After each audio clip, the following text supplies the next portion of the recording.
ছাব্বিছৰ কাৰণে মই লৈ আছিলোঁ ছাব্বিছৰ কাৰণে মই লৈ আহিছোঁ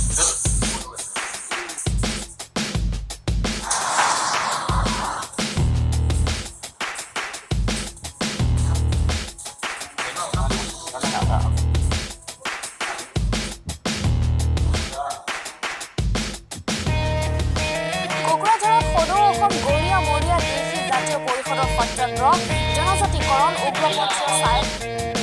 শাসন ৰাজনৈতিক অধিকাৰ সুৰক্ষাৰ দাবী জনোৱা হৈছে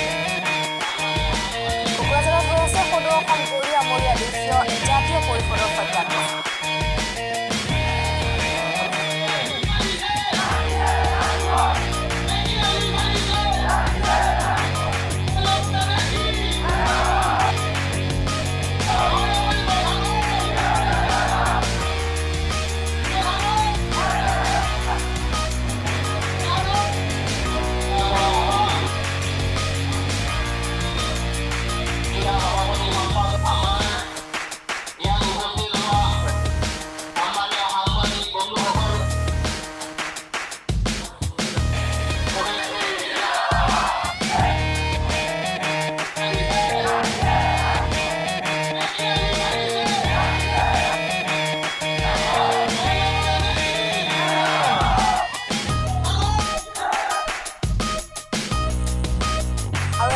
এগৰাকীকৈ দুৰ্নীতিগ্ৰস্ত বিষয়া এতিয়া